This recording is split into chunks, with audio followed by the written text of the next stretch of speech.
Hello बच्चों, let's see this question.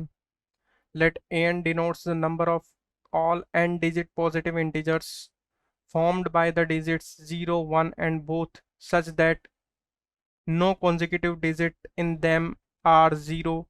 Let Bn the number of such n digit integers ending with digit 1 and Cn the number of such n digit integers ending with digit 0. Then which of the following is correct? First option is A17 is equal to A16 plus A15. Second one is C17 is not equal to C16 plus C15. Third one is B17 is not equal to B16 plus C16. And fourth one is A17 is equal to C17 plus B16. So first of all इसके की concept के ऊपर discussion कर लेते हैं.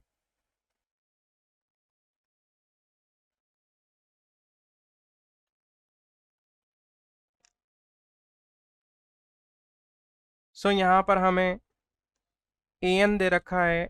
an जो है वो हमारे पास डिनोट कर रहा है number of all n digit positive integers को formed by the digit 0, 1 and both such that no consecutive digit in them are 0. कोई consecutive 0 नहीं है.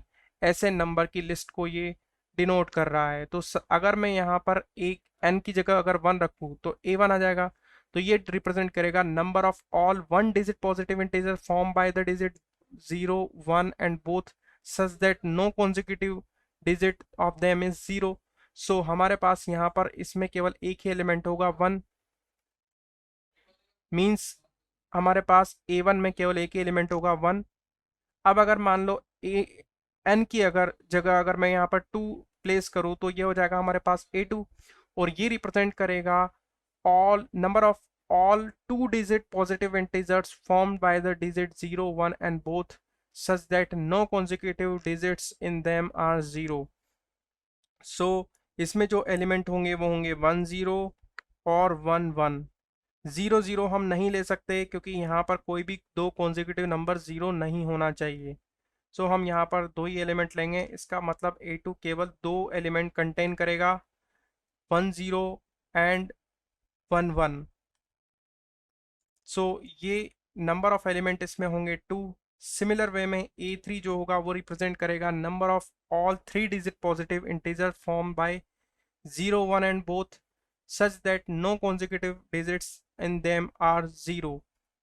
सो यहाँ पर इस सेट में जो नंबर होंगे वो हम रख सकते हैं 1 1 0 रखा जा सकता है. 1 0 1 हम रख सकते हैं. 1 0 1 भी हम इसमें रख सकते हैं.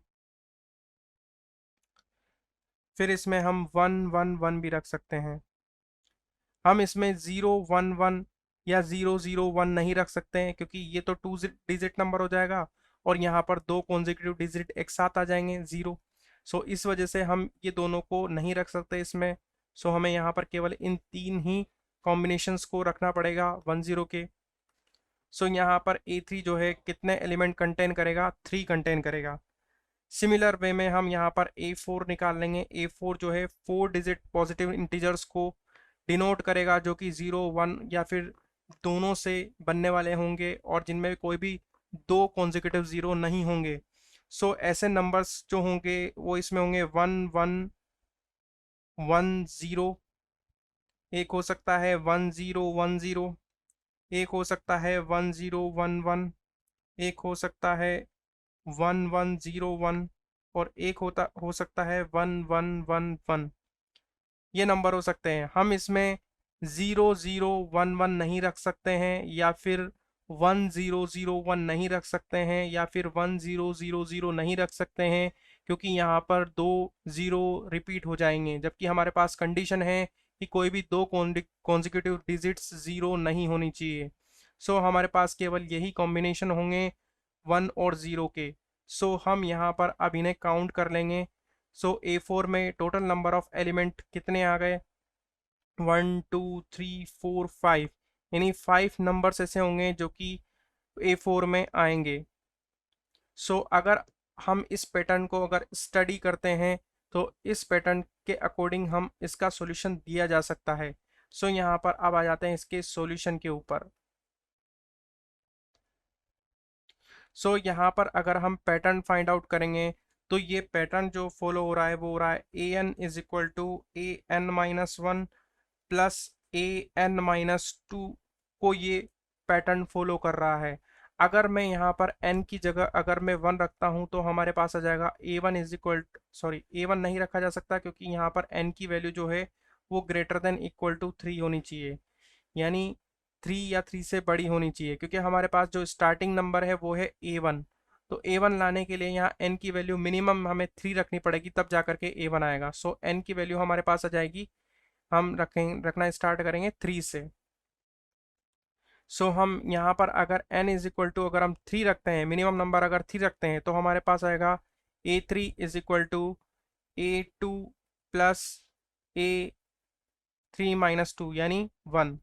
सो ए थ्री में अगर आप नंबर ऑफ एलिमेंट देखेंगे तो ये आ रहा है थ्री, और ए टू में अगर आप नंबर ऑफ एलिमेंट रखेंगे तो ये आ रहा है टू, और ए वन में नंबर ऑफ एलिमेंट आ रहा है वन। सो यहाँ पर थ्री इक्वल टू थ्री, इसको ये सेटिस्फाई कर रहा है। So N is equal to three four five और सो ऑन, ये सभी के लिए सेटिस्फाई करेगा। सो अगर हम इसमें n इज इक्वल टू 17 रख देते हैं, अगर मैं यहाँ पर n इज इक्वल टू 17 रख दूंगा तो हमारे पास आ जाएगा a 17 is equal to a 16 plus a 15 ये आ जाएगा। और ये हमारे पास ये इस कंडीशन को भी सेटिस्फाई करेगा क्योंकि ये n ग्रेटर देन थ्री के लिए सभी कंडीशंस को ये सेटिस्फाई करेगा। सो हमारा final answer is a 17 is equal to a 16 plus a 15। So ये मैच कर रहा है हमारे फर्स्ट ऑप्शन से a 17 is equal to a 16 plus a 15। So I hope you will understand it well. Best of luck.